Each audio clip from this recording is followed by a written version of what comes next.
മഹാനവരാത്രി. സ്കൂളിൽ പഠിക്കുന്ന കാലത്ത് ഏറ്റവും ഇഷ്ടമുള്ള ഉത്സവമായിരുന്നു നവരാത്രി. പ്രധാന കാരണം മുഴുവൻ സമയമിരുന്ന് പഠിക്കുന്നവർ പോലും കളിക്കാൻ വരുന്ന ദിവസമാണെന്ന്. ഗ്രന്ഥം വെച്ച് കഴിഞ്ഞാൽ പിന്നെ ഒരു പുസ്തകവും കൈകൊണ്ട് തൊടാൻ പാടില്ല. എന്തു മനോഹരമായ ആചാരങ്ങൾ! നമ്മൾ ഉപയോഗിക്കുന്ന പുസ്തകം, വാദ്യോപകരണങ്ങൾ, പണിയായുധങ്ങൾ ഇവയെല്ലാം പൂജിക്കുന്ന ദിവസം. ഇവയിലൊക്കെ ദൈവത്തിനെ കാണുന്ന സംസ്കാരം. എന്നെങ്കിലും ആലോചിച്ചിട്ടുണ്ടോ ഈ ആഘോഷത്തിന്റെ മഹത്വത്തെപ്പറ്റി? ലോകത്തൊരിടത്തും കാണാത്തത്ര മാഹാത്മ്യമുള്ളതാണ് മഹാനവരാത്രി. അതിൽ ഏറ്റവും പ്രധാന കാരണം പ്രകൃതിയെ, അതായത് പ്രകൃതിയുടെ പ്രതിരൂപമായ സ്ത്രീത്വത്തെ ആരാധിക്കുന്ന 9 ദിവസങ്ങളാണ് മഹാനവരാത്രി.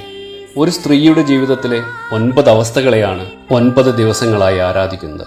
ചെറിയ പെൺകുട്ടി മുതൽ ആർത്തവ വിരാമം കഴിഞ്ഞ് പൂർണ്ണതയിലെത്തുന്ന ഒരു സ്ത്രീയുടെ വിവിധ ഘട്ടങ്ങളാണ് നവരാത്രിയിൽ ആരാധിക്കുന്നത്.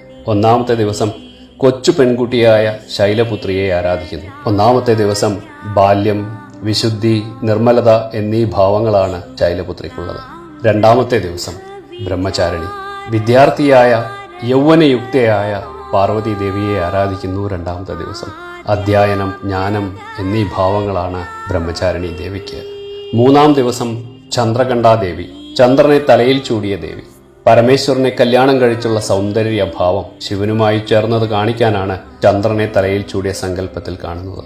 അതുകൊണ്ട് തന്നെ ശിവ എന്നും പരമേശ്വരി എന്നും മഹാരാജ്ഞി എന്നുമൊക്കെ ചന്ദ്രകണ്ഠാദേവിയെ വിശേഷിപ്പിക്കുന്നു. അർദ്ധനാരീശ്വരന്റെ സങ്കല്പം തന്നെ. മൂന്നാമത്തെ ദിവസം സൗന്ദര്യം എന്ന ഭാവത്തിൽ പ്രകൃതിയുടെ ഭംഗിയെ, പ്രകൃതിയെ തിരിച്ചറിയാനുള്ള കഴിവ് നമുക്ക് ലഭിക്കുന്നു. നാലാമത്തെ ദിവസം കൂഷ്മാണ്ഡ ദേവിയാണ്. കൂഷ്മ അണ്ഡ, പ്രകൃതിയെ ഗർഭം ധരിച്ചവൾ. സ്ത്രീയാണ് പ്രകൃതി എന്ന മഹത്തായ സന്ദേശം നമ്മെ കാണിക്കുന്ന ദേവീ സങ്കല്പം ഗർഭിണിയായ പാർവതി ദേവി. ഒരു സ്ത്രീയിൽ മാതൃഭാവം ഏറ്റവും പ്രകടമാകുന്ന സ്ഥിതി. ശാരീരികമായ വേദനകളും ബുദ്ധിമുട്ടുകളും അനുഭവപ്പെടുന്ന അവയെയൊക്കെ സ്വയം തരണം ചെയ്യാൻ കഴിവുള്ള സമയം. അഞ്ചാമത്തെ ദിവസം സ്കന്ദമാത, ഭഗവാൻ കാർത്തികേയനെ മടിയിലിരുത്തിയിട്ടുള്ള പാർവതി ദേവിയുടെ സങ്കല്പം. അഞ്ചാമത്തെ ദിവസത്തെ ലളിതാ പഞ്ചമി എന്നാണ് പറയുക. ഏറ്റവും ആനന്ദം തരുന്ന ദിവസമാണത്രേ ലളിതാ പഞ്ചമി ദിവസം. മാതൃത്വമാണ് 5-ാം ദിവസത്തെ ഭാവം. സ്ത്രീത്വം എന്നതിന്റെ പൂർണ്ണതയാണ് മാതൃത്വം. ലോകത്തിലുള്ള എന്തിനേയും സ്നേഹം കൊണ്ട് തരണം ചെയ്യാൻ കഴിവുള്ള അമ്മ, അതാണ് സ്കന്ദമാത. 6-ാമത്തെ ദിവസത്തിൽ കാത്യായനി ദേവിയാണ് സങ്കല്പം. കർമ്മപൂർത്തീകരണത്തിന് ശേഷമുള്ള മധ്യവയസ്കയായ സ്ത്രീയുടെ രൂപമാണ് കാത്യായനി ദേവിക്ക്. ഗാംഭീര്യവും ധൈര്യവും ശക്തിയുമുള്ള ദേവി. 7-ാം ദിവസം കാളരാത്രി ദേവിയാണ് സങ്കല്പം. ആർത്തവ വിരാമം പ്രാപിച്ചിട്ടുള്ള ഒരു സ്ത്രീയുടെ ഏറ്റവും ബുദ്ധിമുട്ടുള്ള കാലഘട്ടമായി ഇതിനെ കണക്കാക്കുന്നു. ദേവിയുടെ പേര് പോലെ തന്നെ ദുരിതമുള്ള രാത്രി, ഏറ്റവും രൗദ്രമുള്ള ദേവീ സങ്കല്പം. എല്ലാത്തിനെയും ദഹിപ്പിക്കാൻ തക്ക ഭാവത്തിലുള്ള പാർവതി ദേവിയെ ഇവിടെ സങ്കല്പിക്കുന്നു. 8-ാം ദിവസം അഷ്ടമിയിൽ മഹാഗൗരിയാണ് സങ്കല്പം. ആർത്തവ വിരാമത്തിലെ ബുദ്ധിമുട്ടുകളൊക്കെ മാറിയിട്ടുള്ള അമ്മൂമ്മ അല്ലെങ്കിൽ മുത്തശ്ശിയുടെ ഭാവമാണ് ദേവിക്ക് അഷ്ടമിയിൽ. അവളുടെ കുടുംബം എന്ന സങ്കല്പത്തിൽ നിന്നും ഉയർന്ന് എല്ലാവരുടെയും അമ്മയാകുന്ന ഭാവം, എല്ലാവരും അമ്മയെന്ന് വിളിക്കുന്ന പൂർണ്ണത. മഹാഗൗരി എന്നാൽ തിളങ്ങുന്നത് എന്നർത്ഥം. പ്രകൃതിയുടെ ഭാവത്തിലുള്ള, ലോകം മുഴുവൻ സ്നേഹം പകരുന്നതിലുള്ള തിളക്കം. മഹാനവരാത്രിയുടെ അവസാനത്തെ ദിവസം 9-ാമത്തെ ദിവസം സിദ്ധിദാത്രി ദേവിയാണ്. ആത്മീയതയുടെ പൂർണ്ണമായ ഭാവം, ആത്മസാക്ഷാത്കാരം നേടിയിട്ടുള്ള ഭാവം, ജീവിതം എന്നതിന്റെ തിരിച്ചറിവ്, ഞാൻ ആരാണെന്ന് തിരിച്ചറിഞ്ഞുള്ള ഭാവം, അതാണ് പാർവതി ദേവിയുടെ സിദ്ധിദാത്രി ദേവി ഭാവം. ഇങ്ങനെയുള്ള ബാല്യം മുതൽ ആത്മസാക്ഷാത്കാരം വരെയുള്ള 9-ാമത്തെ ഭാവത്തിനു ശേഷമാണ് വിജയദശമി വരുന്നത്. ഞാൻ ജനിച്ചതിന്റെ സാക്ഷാത്കാരം അനുഭവിക്കുന്ന ജീവിത വിജയത്തിന്റെ ദിവസം. തനിക്കും പ്രകൃതിക്കും വലിയൊരു അനുഗ്രഹം ലഭിച്ചതിന്റെ സന്തോഷമുള്ള ദിവസം. ജീവിതത്തിന്റെ ഗതിയിലുള്ള 9 ഭാവത്തെ നമ്മൾ ദേവീ രൂപത്തിൽ ആരാധിക്കുന്നു.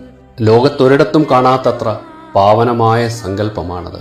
സ്ത്രീയെ, മാതൃത്വത്തെ ബഹുമാനിക്കുന്ന ഒരു വലിയ സംസ്കാരമാണ് മഹാനവരാത്രി. സ്ത്രീയിലൂടെ, ഭഗവതി രൂപത്തിലൂടെ നമ്മൾ ആരാധിക്കുന്നത് പ്രകൃതിയെ തന്നെയാണ് എന്ന് നമ്മൾ തിരിച്ചറിയുക കൂടി വേണം.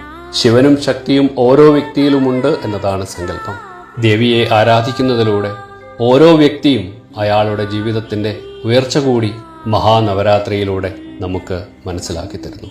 സാധാരണയായി 4 നവരാത്രി ഉണ്ടത്രേ ഒരു വർഷത്തിൽ. ഒരു സാധാരണ വ്യക്തിയെ സംബന്ധിച്ച് 2 നവരാത്രിയെ ആരാധിക്കാറുള്ളൂ എന്ന് മാത്രം.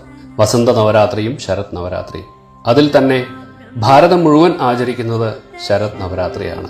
വസന്ത നവരാത്രി പൊതുവെ ശ്രീരാമനവമിയുമായി ബന്ധപ്പെട്ടാണ് ആചരിക്കപ്പെടുന്നത്. എന്നാൽ ശ്രീചക്ര ഉപാസകന്മാരെ സംബന്ധിച്ചിടത്തോളം 4 നവരാത്രിയും പ്രാധാന്യമുള്ളതാണ്.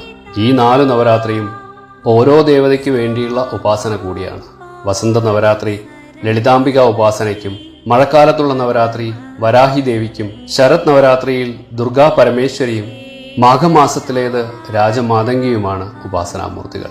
നമ്മൾ അധികം അറിയാത്ത ആ 2 നവരാത്രികളെ പൊതുവെ ഗൂഢനവരാത്രികൾ എന്നാണ് ഉപാസകർ വിളിക്കുക. ഇനി നമ്മൾ സാധാരണക്കാർ എങ്ങനെ നവരാത്രി ആചരിക്കണം എന്ന് ലളിതമായി പറയാം. കായികം, വാചികം, മാനസികം എന്നിങ്ങനെ 3 രീതിയിൽ ആചരിക്കണം എന്നാണ് പണ്ഡിതർ പറയുക. 9 ദിവസത്തെ 3 ദിവസം വീതമാക്കി സരസ്വതി, ലക്ഷ്മി, ദുർഗ എന്നീ ഭാവത്തിലാണ് പൊതുവെ ആചരിക്കപ്പെടുന്നത്. ബംഗാളിലും ഉത്തരേന്ത്യയിലുമൊക്കെ ദുർഗാപൂജയ്ക്കാണ് പ്രാധാന്യം. എന്നാൽ നമ്മൾ മലയാളികൾ ആദ്യ 3 ദിവസം ദുർഗാ പരമേശ്വരി അല്ലെങ്കിൽ ഭദ്രകാളി, അടുത്ത 3 ദിവസം ലക്ഷ്മി, അവസാനത്തെ 3 ദിവസം സരസ്വതി എന്ന രീതിയിലാണ് ആരാധിക്കുന്നത്. നവരാത്രി ദിവസങ്ങളിൽ ഭക്ഷണത്തിൽ ഒരു ക്രമമുണ്ടാക്കുക. പ്രധാനമന്ത്രി നരേന്ദ്രമോദിയെ പോലെയുള്ള ഉപാസകർ 2 നവരാത്രികളിലും പൂർണ്ണമായി ഭക്ഷണം ഉപേക്ഷിക്കുന്നു. ചിലർ പാചകം ചെയ്ത ഭക്ഷണം കഴിക്കാതെ പഴം, പച്ചക്കറികൾ മാത്രം കഴിക്കുന്നു. മറ്റു ചിലർ ഒരു നേരം മാത്രം ഉപവസിക്കുന്നു. മത്സ്യമാംസാദികൾ കഴിക്കുന്നവർ അങ്ങനെയുള്ള ഭക്ഷണം നവരാത്രിയിൽ ഉപേക്ഷിക്കുന്നു. ഭക്ഷണം കഴിക്കാൻ പോലും സമയം ചെലവഴിക്കാതെ ഉപവസിക്കണം എന്നതാണ് ഇതുകൊണ്ട് ഉദ്ദേശിക്കുന്നത്. ഓരോരുത്തർക്കും അവരവർക്ക് കഴിയുന്ന പോലെ തപസ് അനുഷ്ഠിക്കാവുന്നതാണ്. ഒന്നും നമ്മുടെ ഉപാസനയ്ക്ക് തടസ്സമാകരുത് എന്നർത്ഥം. ഉപവസതി എന്നാൽ അടുത്തിരിക്കുക എന്നാണ് അർത്ഥം. ആരുടെ അടുത്ത്? ഉപാസനാമൂർത്തിയുടെ അടുത്തിരിക്കുക എന്നതാണ് ഉപവാസം കൊണ്ട് അർത്ഥമാക്കുന്നത്. പൂജകൾ, ഹോമം തുടങ്ങിയവയൊക്കെ ഈ സമയത്ത് തപസ്സിന്റെ ഭാഗമായി അനുഷ്ഠിക്കാം. നവരാത്രിയിൽ ഏറ്റവും പ്രാധാന്യമുള്ളത് ദേവീ മഹാത്മ്യ പാരായണമാണ്. പല കഥകളും മറ്റും കാണാമെങ്കിലും ദേവീ മഹാത്മ്യം ആത്മസാക്ഷാത്കാരത്തിനുള്ള മാർഗം കാണിച്ചു തരുന്നു. അജ്ഞാനനാശത്തിലൂടെ ജ്ഞാനരൂപിയായി സരസ്വതിയായി മാറാനുള്ള ഉപായമാണ് ദേവീ മഹാത്മ്യം. കൂടാതെ ദീക്ഷാമന്ത്രങ്ങൾ പോലെയുള്ള മന്ത്രങ്ങളും ജപങ്ങളും ലളിതാ സഹസ്രനാമ പാരായണവും ഒക്കെ ചെയ്യാം. ചില സ്ഥലങ്ങളിൽ ഗർഭ, ബൊമ്മക്കുലു പോലെയുള്ളവ ഒരുക്കുന്നു. ഈ നാടിന്റെ ഭംഗിയാണത്. പല രൂപത്തിലും സമ്പ്രദായത്തിലും ഓരോ നാട്ടിലും വ്യത്യസ്ത രീതിയിൽ ആരാധിക്കുന്നു. എന്നാൽ ആരാധിക്കുന്നത് ഒരാളെ മാത്രം, പാർവതി ദേവിയെ, ജഗദംബികയെ. കായികവും വാചികവുമായ സാധനയിലൂടെ അമ്മയിലേക്ക് ലയിക്കുന്നതാണ് മാനസികമായ തപസ്. മെഡിറ്റേഷൻ പോലെയുള്ള സാധനയിലൂടെ ദേവിയെ അറിയുകയും അതിൽ ലയിക്കുകയും ചെയ്യുകയാണ് മാനസികമായുള്ള നവരാത്രിയിലെ സാധന. തന്ത്രസാധനയിലൂടെ വേദാന്ത ദർശനത്തിലേക്ക് എത്തിച്ചേരാനുള്ള മഹത്തായ സങ്കല്പം, മഹത്തായ ആചാരം, അതാണ് മഹാനവരാത്രി. ഈയൊരു തപസ്സിലൂടെ മനസ്സും ശരീരവും പരിശുദ്ധമാകുന്നു. നമ്മളറിയാതെ നമ്മളിലേക്ക് ദേവീ ചൈതന്യം നിറയുകയും ചെയ്യുന്നു. ഒന്നിന്റെ മുന്നിലും വീണുപോകാതെ നമ്മളെ സംരക്ഷിച്ചു നിർത്താൻ അമ്മ എന്നും നമ്മുടെ കൂടെ തന്നെ ഉണ്ടാകും. സ്ത്രീ അമ്മയാണ്, ഭാര്യയാണ്, മകളാണ്, സഹോദരിയാണ് എന്നൊക്കെ എല്ലാവർക്കും അറിയാം. എന്നാൽ അവൾ പ്രകൃതി കൂടിയാണ് എന്ന് തിരിച്ചറിയുമ്പോൾ നാം അവളെ കൂടുതൽ ബഹുമാനിക്കാൻ തുടങ്ങും. അവളുടെ സന്തോഷങ്ങൾ, അവളുടെ കഷ്ടപ്പാടുകൾ, അവളുടെ ത്യാഗങ്ങൾ എല്ലാം തിരിച്ചറിയുന്നത് കൂടിയാകട്ടെ ഓരോ നവരാത്രിയും. ഓരോ സ്ത്രീയും പരമേശ്വരിയായ ജഗദംബികയാണെന്ന ഭാരതത്തിന്റെ സംസ്കാരത്തെ നമുക്കും നെഞ്ചോട് ചേർത്ത് ആചരിക്കാം. അടുത്ത തലമുറയിലേക്ക് പകർന്നു നൽകാം. ഏറ്റവും നല്ല രീതിയിൽ ഈ മഹാനവരാത്രി നമുക്ക് ഉപവസിക്കാം. അമ്മയുടെ അനുഗ്രഹം എന്നും ഉണ്ടാകും. മനുസ്മൃതിയിൽ പറയുന്നു, എത്ര നാര്യസ്തു പൂജ്യന്തെ രമന്തേ തത്ര ദേവത. എവിടെ സ്ത്രീയെ ബഹുമാനിക്കുന്നുവോ അവിടെ ഐശ്വര്യമുണ്ടാകും. എങ്കിൽ മാത്രമേ ഈ പ്രകൃതിക്ക് നിലനിൽപ്പുള്ളൂ എന്ന് സാരം. അമ്മേ നാരായണ.